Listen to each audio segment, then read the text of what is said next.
And I, Maya, became the bargaining chip. I was 18, living in the fishing village of DeRosa, where the salt in the air clung to your skin and the smell of fish never really left. My mother had died years ago, and my father drowned himself in alcohol and cards. Each day I worked in a fish processing shed, my hands wrinkled from brine. My stomach often empty because my meals came from other people's leftovers. I thought my life would never stretch beyond the tide lines until that day. They said he was poor, living alone in a wooden cabin deep in the hills, far from the shore. They warned me I'd suffer even more, that leaving the village was just trading one hell for another. But when Eric arrived, no one asked if I wanted to go. My father shoved a worn cloth bag into my hands and turned away, as if he'd just sold a fish at the market. And I clutched the small cloth bag my father had given me.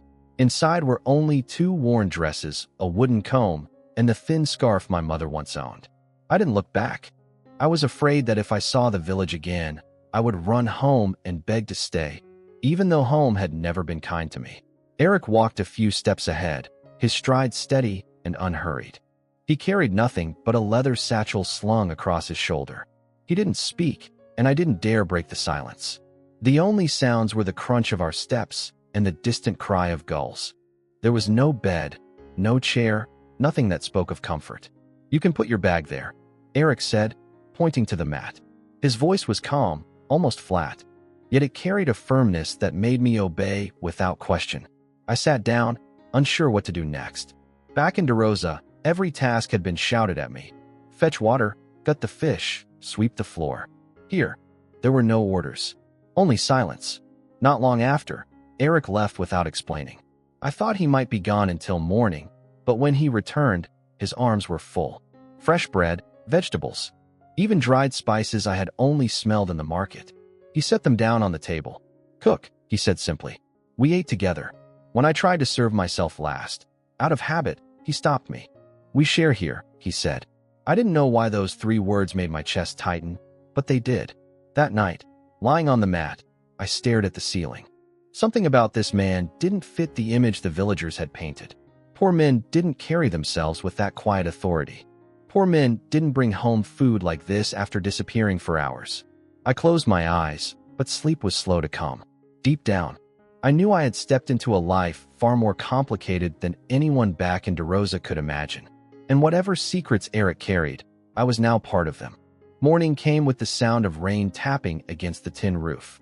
I woke to the smell of something warm and earthy drifting from the small cooking area. Eric was already up, moving quietly, boiling water over a small flame.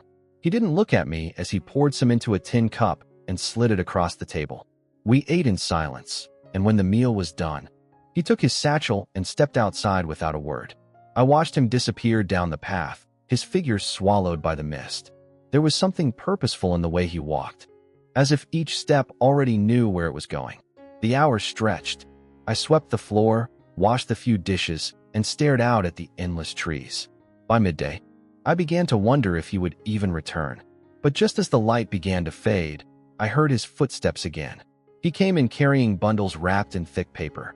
Inside were jars of preserved fruit, fine cloth in rich colors, and a small packet of coffee. I had never seen such things up close, let alone held them.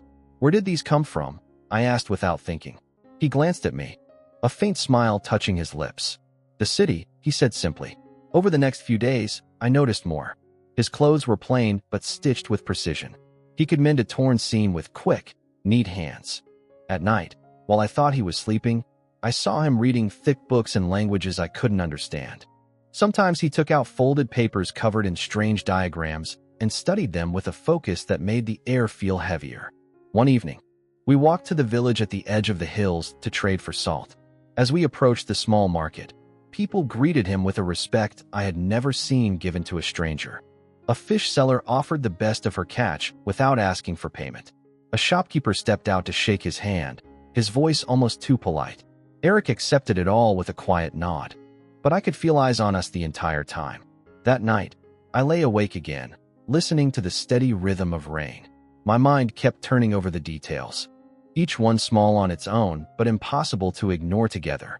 Eric was not the poor mountain man the village of DeRosa believed him to be. I didn't know what truth lay behind the calm in his eyes, but I could feel it. Something larger than this cabin, larger than these hills, was pulling us both toward it. And sooner or later, I would find out exactly what it was. It happened 3 weeks after I arrived. The night was still and heavy, the kind of night where the air feels like it is holding its breath. I was sitting by the small fire, mending one of my old dresses, when a sound cut through the quiet. Shouting. Urgent, sharp, carrying from far down the hill. Eric was on his feet before I could speak. He stepped outside, listening. Then he turned to me. "There is trouble in the village," he said, already moving toward the door. I followed, my bare feet barely keeping up as we ran through the dark. By the time we reached the shore, the sky above DeRosa glowed a deep orange. A warehouse by the docks was burning, flames tearing at the night like claws. The smell of smoke was thick. The crackle of wood giving way under the heat filled the air. Villagers ran back and forth with buckets of water, their faces pale in the firelight. Without hesitation, Eric stepped into the chaos. His voice cut through the noise, calm yet commanding. "Form a line from the well. Keep the buckets moving. Do not waste a drop." People obeyed instantly, even those who had never spoken to him before. I joined the chain, passing heavy buckets until my arms ached. But the fire was too strong, pushing back every effort. Just when I thought the building would collapse entirely, Eric pulled a small black phone from his satchel. He stepped aside, speaking quickly into it in a language I did not know. 15 minutes later, the sound of an engine roared over the waves. A sleek boat pulled into the dock, carrying men in matching uniforms. They leapt onto the shore, hauling large metal canisters. In moments, a powerful spray of white foam smothered the flames, turning the raging blaze into smoking embers. The villagers stood frozen. None of us had ever seen equipment like that.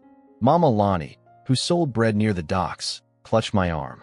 "Where did those men come from?" She looked at me as if I had the answer. I didn't. When it was over, the men in uniform nodded to Eric before disappearing back into the night. The whispers began immediately, following us as we walked away. I could feel every eye on his back, every unspoken question pressing into my skin. Back at the cabin, I wanted to demand the truth. But the words caught in my throat when I saw him sitting quietly by the fire, the reflection of the dying flames in his eyes.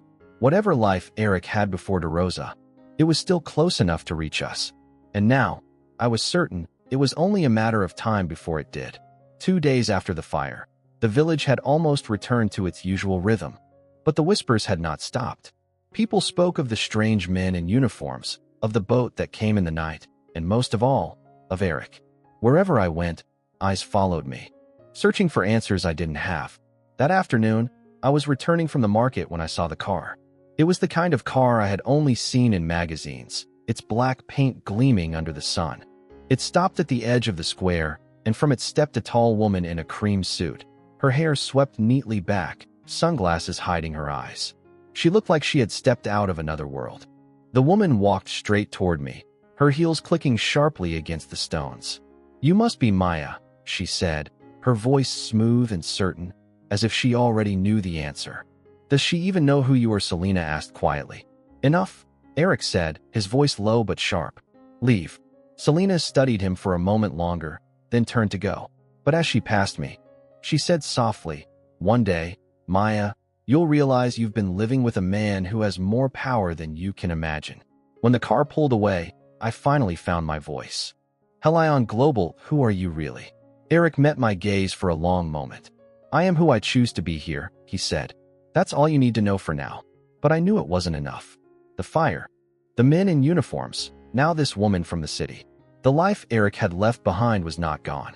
It was waiting, and sooner or later, it would come for both of us. After Selena left, the air between us felt heavier. Eric went about his tasks as if nothing had happened, but I could see the tension in the way his shoulders stayed rigid and his gaze lingered at the treeline, as though he expected something to emerge at any moment. The whispers in the village grew sharper. At the market, women stopped talking when I passed. Men nodded politely, but their eyes flicked toward me with a mix of curiosity and calculation. I heard one of them mutter that Eric was richer than the mayor, another saying he had seen him in the city once stepping out of a building guarded by men in suits. One evening, as the sun slid toward the horizon, a group of fishermen approached the cabin. They brought gifts of fresh catch and baskets of fruit, insisting Eric take them. He refused politely, but they stayed, talking about opportunities to invest in new boats, to buy land. When they left, their smiles faded quickly and their voices dropped low as they walked away. Later that night, I found Eric sharpening a small hand tool at the table. He looked up at me. "Maya," he said quietly, "you need to be careful. People here are beginning to see us differently, and not all of them wish us well." The next morning proved his point. I was on my way to the well when 3 women blocked the path. They were older, with sharp eyes that missed nothing. One of them smirked. "You've been pretending to live like the rest of us. But we know the truth. New shoes, better clothes. You're enjoying city money now." I tried to step around them, but another moved in front of me. "If you're so well off, help us. Give us money for new clothes, for our children." I shook my head, saying they were wrong about me. The tallest one leaned close enough that I could smell the salt on her skin. "Remember this," she whispered. "This village can lift you up or break you." I walked away, my hands trembling. That night, I told Eric everything. He listened without interrupting, his eyes dark. "Things are changing faster than I wanted," he said. "But you must trust me." Trust was not the problem. The problem was the feeling that something bigger was moving toward us. I could see it in the way strangers now lingered near the edge of the village, watching the cabin. And I knew in my bones that whatever past Eric had tried to escape was already on its way to finding him. And me. It was the following week when a message arrived from the village chief. A boy no older than 12 came to the cabin, shifting from foot to foot as he delivered it. "The chief requests your presence," he said, eyes darting between me and Eric. Eric said nothing for a moment, then nodded. "Tell him we'll come." We walked to the chief's compound under a sky that seemed too bright for the unease in my stomach. The chief was waiting for us in the shade of a wide veranda, dressed in crisp white and wearing a smile that didn't quite reach his eyes. He welcomed us with polite words, offered tea, and asked about our comfort in the village. After the small talk, his tone changed. "I hear you have strong connections in the city, Eric. The kind of connections that could bring real improvements here. A new well perhaps, maybe a clinic." His voice was smooth, but each word felt like a hook. Eric's answer was measured. "I help where I can, but I didn't come here to buy influence." The chief's smile tightened. "Every man with power must share it, or others will take it from him." He let the words hang in the air before waving the conversation back to lighter topics. But the message was clear. On the walk home, I kept glancing at Eric, waiting for him to speak. He didn't. I thought about that long after he went to bed. It wasn't just the chief. The fishermen, the market women, even strangers in the village square, they were all beginning to circle us, each with their own reasons.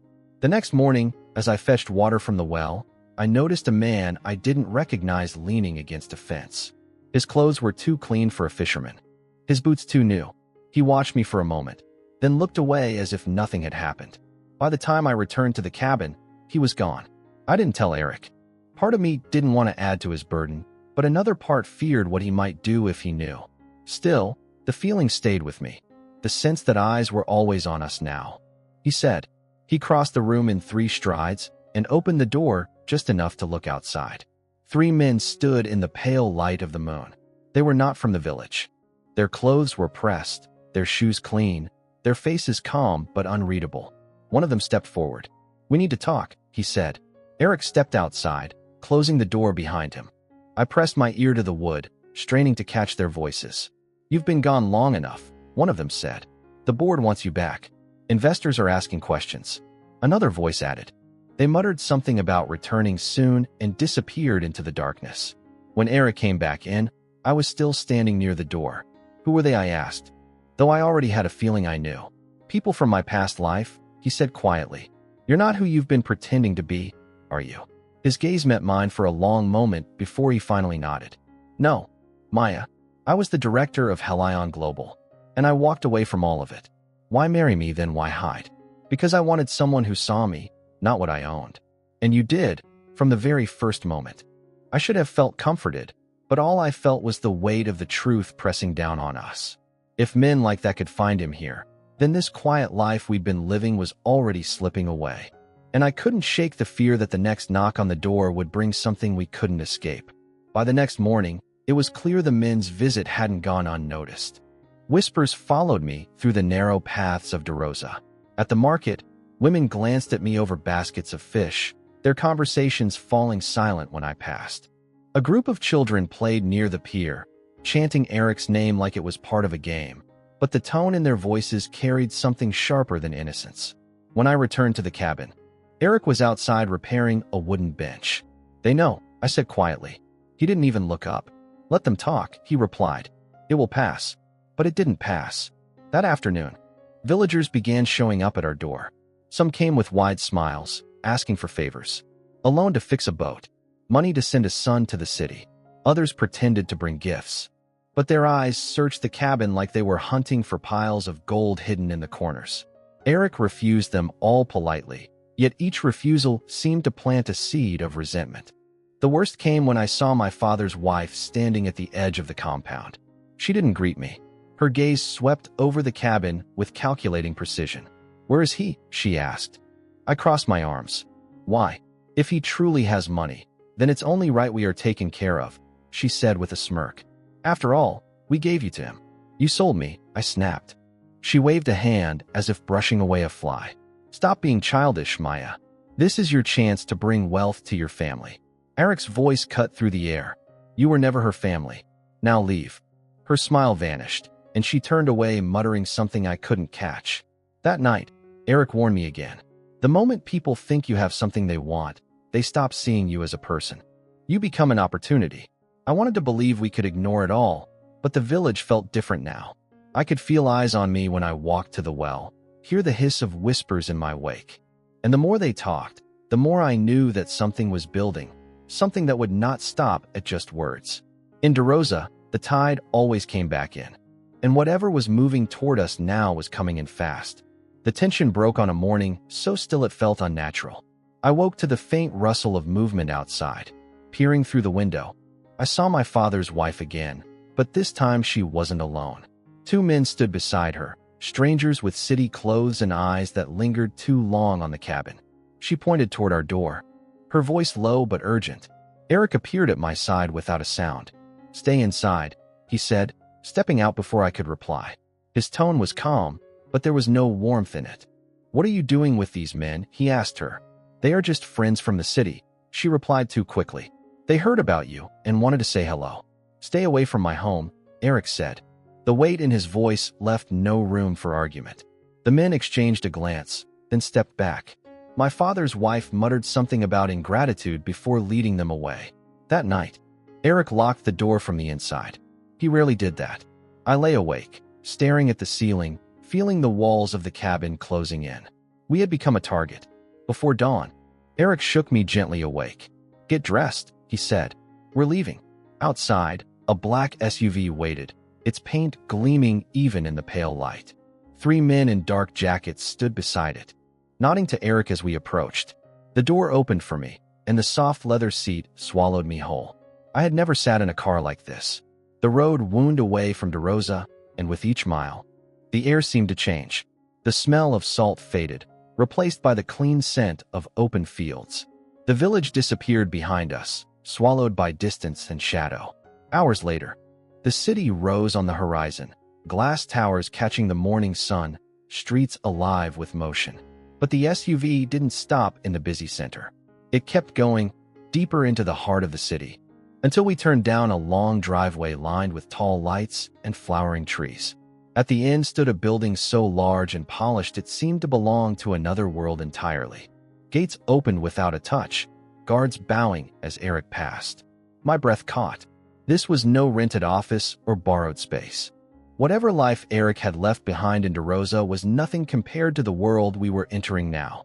And I knew, deep in my chest, that nothing would ever be the same again.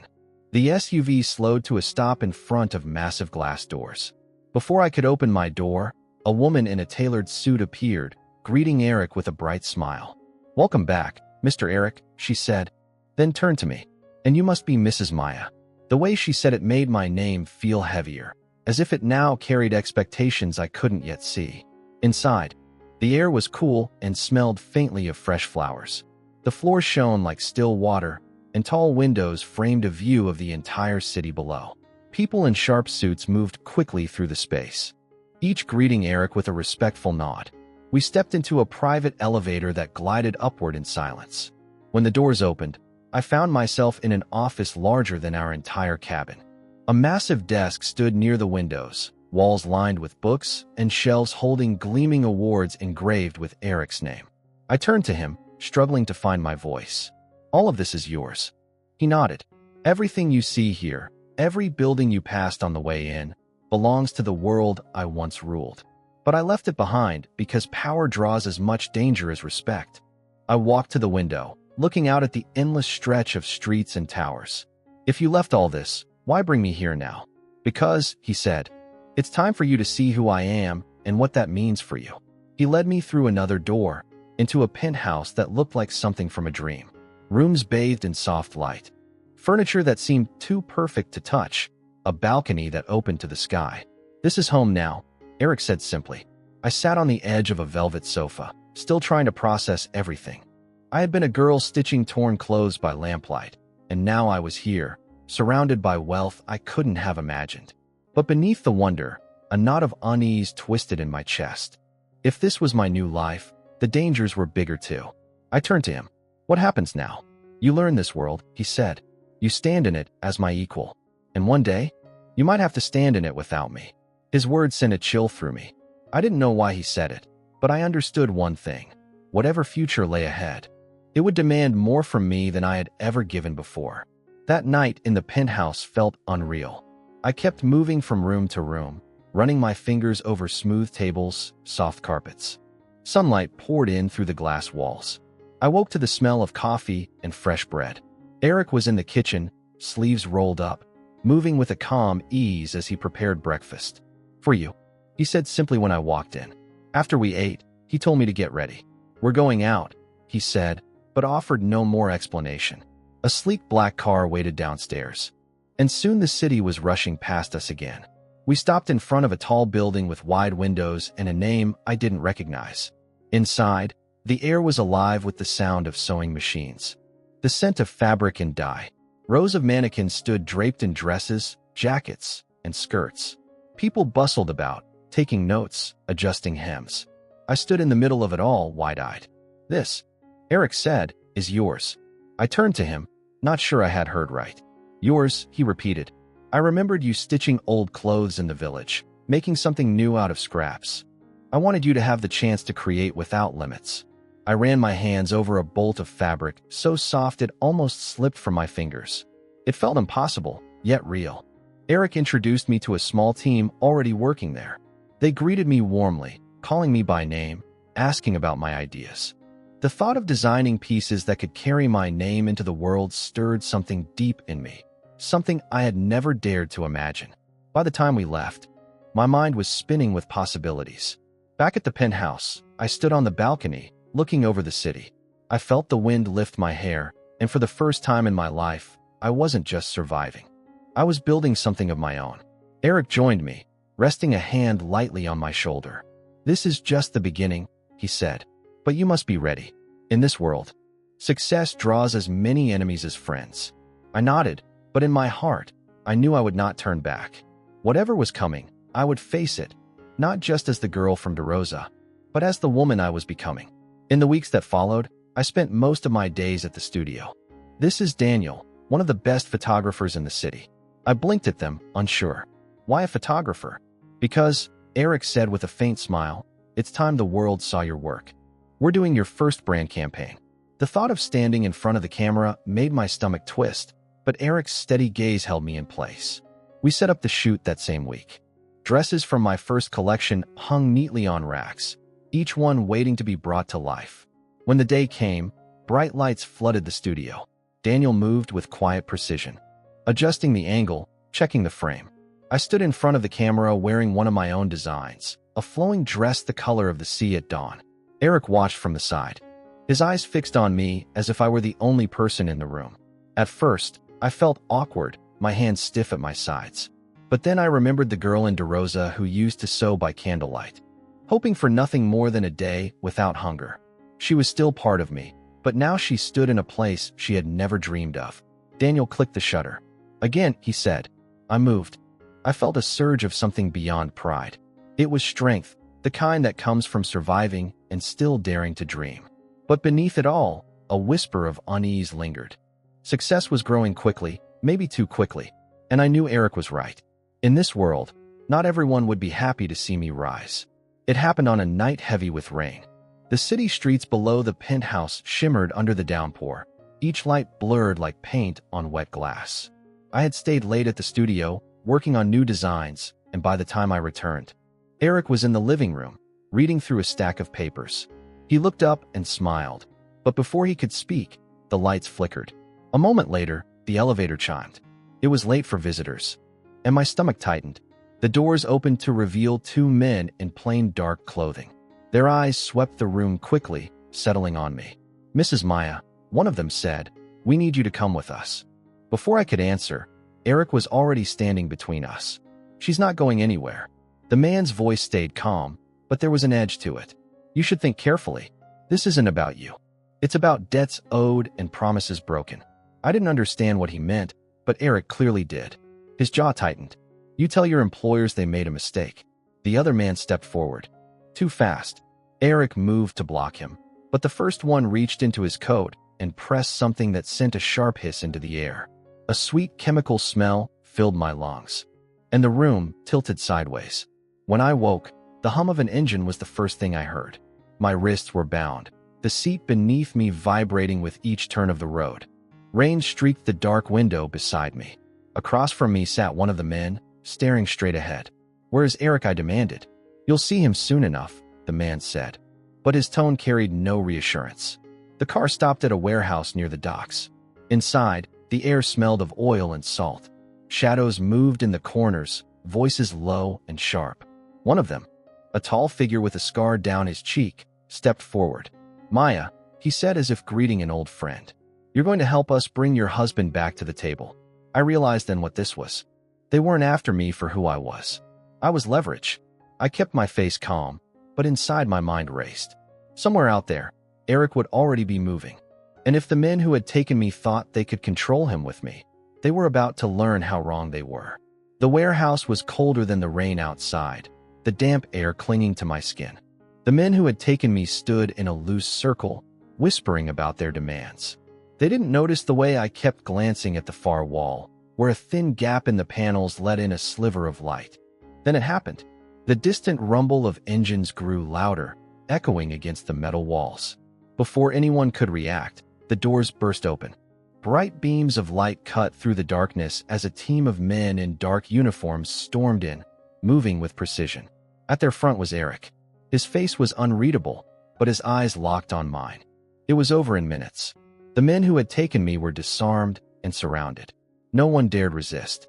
Eric crossed the floor, his hand warm and steady as he untied my wrists. "You're safe now," he said quietly. We left the warehouse together, stepping out into the rain. The convoy of black vehicles moved quickly through the sleeping city, carrying us back to the penthouse. Inside, the familiar scent of fresh flowers and clean air felt almost unreal after the night's chaos. In the days that followed, I learned the truth. The men were part of a network Eric had once crossed paths with in his old life. They wanted him back under their control, and I was their way of forcing his hand. But they underestimated him, and us. When the danger passed, Eric suggested something unexpected. We would return to DeRosa, not in secret, but openly. And so we did. This time, I walked through the village wearing one of my own designs, my head held high. The same people who once looked at me with suspicion now stepped aside with respect. Even my father's eyes held something unfamiliar, regret. But I wasn't there for revenge. I was there to show that no one could decide my worth but me. Standing on the balcony back in the city that night, I thought about the journey from that small cabin in the hills to this life.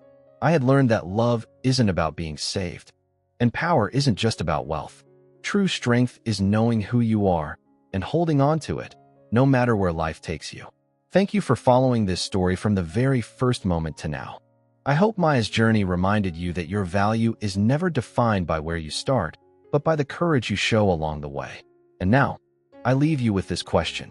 If you were given the chance to start over, completely free from your past, what would you build for yourself?